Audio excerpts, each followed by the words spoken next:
sunana Comrade Bello Malam Shehu Gelgel wanda an fi sani da Majadda Wajadda, kuma ni ne mataimaki na tafiyar matasan jihar Sokoto insha Allah. Tafiyar matasa kamar wanda kai tambaya kace ana ji dai ga ta kai tana kokarin zama jam'iyya, lalle insha Allah wannan haka yake. Tafiya ce wadda dama al'umma suna bukatar irinta. Tafiya ce wadda take ƙoƙarin tabbatar da adalci ta yaƙi zalunci. Tafiya ce wadda take ƙoƙarin kawo daidaito tsakanin al'umma. Tafiya ce wadda muke tunanin insha Allah cikin yadda Ubangiji ta sanadin mu matasa. Yasa kuma muka ƙirƙiro wannan tafiya duba da mun gwada shugabanni kala da kala, musamman tsohi da kuma uwaye shugabanni waɗanda muka gwada har yau dai yan gidan jiya ce ba a samu canji ba, kuma babu alama a samu canji. Wannan yana daga cikin abin da ya canza tunanin matasa kuma ya zaburar da su akan cewa su fito da wannan tafiyar insha Allah. The movement ba ta da alaƙa da jam'iyya ko wace iri inda ta siyasa ta a Najeriya, ko ta kusa ko ta nesa.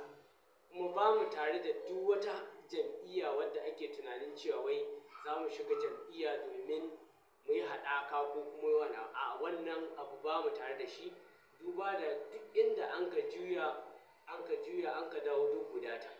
Wannan tafiya an san cewa tafiya ce ta matasa, kuma ba wai matasa ba ɗai, a'a da uwaye da dattijai, domin dai muna so su goya mana baya saboda an gwada kowa, duk shugabanni tsaffi an gwada. To ya kamata mu ma a bamu dama kuma a gwada mu a ga mai ci irin rawa ko kuma wani abu za mu taka insha Allah. Wace irin rawar za ku iya takawa idan kuka kai ga nada kun yi iko a halin yanzu? Ai ka san shi matashi in ya kai ga dama to insha Allah za a ga sauyi. Duba da kadiba ka gani ko su shugabannin waɗanda a tsaffi yanzu, in ka tuno da sadda suna matasa kan ji irin gwagwarmaya da abin kwarai da suka yi, sai ka gode musu. Amma da zarar mutum ya fara tsufa, to fa da nassi da komi ya faɗi cewa mutum iyaka son iyalai da kai ne da kuma ƙoƙarin tara dukiya domin ajiyewa kansa. Ko yanzu in ka diba duk inda an samu wani sanata ko ɗan majalisa ya zama matashi na, za ka ga yana hoɓɓasa kuma yana ƙoƙari kuma yana taka rawar gani wajen ganin an samu sauyi ta yanki ne da kuma al'umma ne da kuma waɗanda suka goya mishi baya. Ba ka ganin wannan suna yi ne don samun tazarci wanda ake ganin idan har kuka yawa ba za a samu wato abin da ake so na jagoranci na gari da kuma halatta? Wannan ba shi ba ne. Ai in aka ce ma matashi, to shi matashi har koyo shi abin da yake bukata ya yi ƙoƙari ya kawo wani abu na tarihi wanda har abada ba za a iya manta da shi. Duk lokacin da an ka zaburo an kai wata magana za a ce ai wani sadda yana saurayi to ya yi kaza ya yi kaza ya yi kaza ya yi kaza. Kuma in ka diba abu na alkhairi yana da daɗi, kuma matashi yana so ya ga cewa ya aikata abin alkhairi insha Allah. To ita wannan tafiyar ta matasa a halin yanzu wace rawa za ta taka a ƙasar nan ta Najeriya?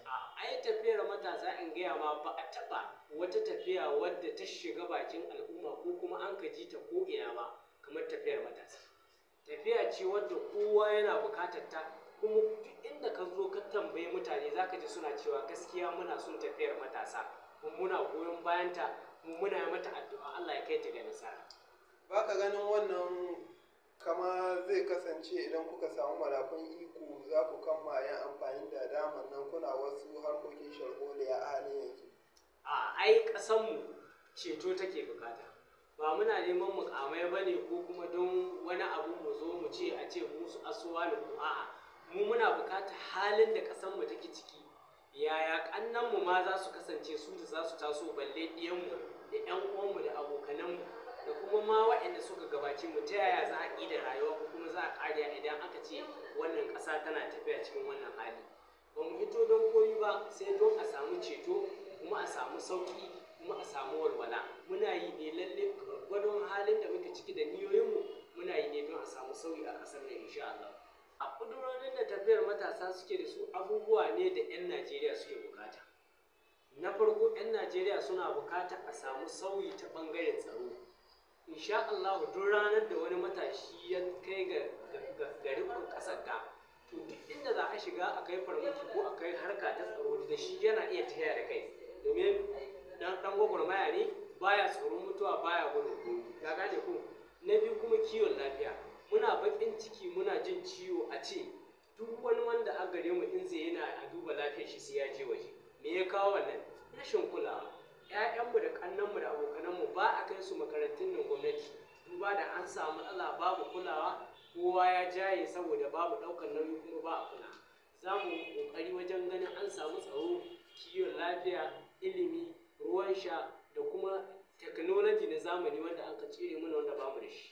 Baya karkamanci waɗannan ababen akwai 'yan uwa 'yan Najeriya waɗanda suna harkar likitanci ƙasar waje wanda kuma ƙarƙashin wannan ƙasa kuma ƙarƙashin waɗannan shugabannin suka samu dama. Baka ganin har yanzu ya kamata a bar musu damar su ƙara gwada tasu fahimta? Ina mai tabbatar maka duk lokacin da matashi ya rage saka an ka samu sauyi, asibitoci suka gyaru, aka gyara abubuwa, to likitocin nan da kansu za su baro can su dawo nan yin aiki. Domin na tabbata kowane ɗan ƙasa ya fi kishin ƙasar da ƙasar wani. To baya wace shawara kake da ita ga matasa? Babbar shawarar da nake da shi ga matasa shine mu yi ƙoƙari mu san ciwon kanmu. Na farko kenan, menene sanin ciwon kanka?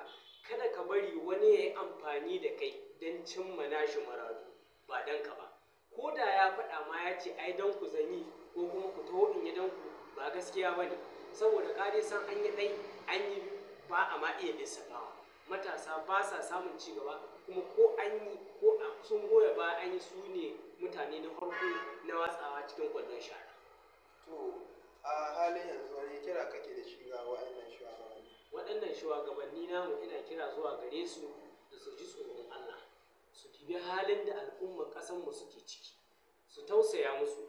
Ƙasar nan da suke jagoranci da babu 'yan Najeriya ba za su yi jagoranci ba.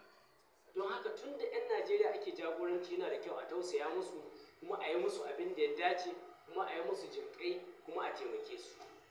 To daga ƙarshe me ya karfe mana da shi? Daga ƙarshe muna godiya kowane ɓangare a Najeriya, kuma muna kira ga matasa su zo a yi wannan tafiya, su haɗa kuɗansu, su haɗa duk abin da suke ji, su daure a zo a samu sauyi. Domin in ta shiga mota kwaɗai sai ta aje ka tashar walakanci, amma in ka daure ka yi hankuri sai ka sauka ka zama mai 'yanci, mai mutunci, mai girma, kuma darajar ka ta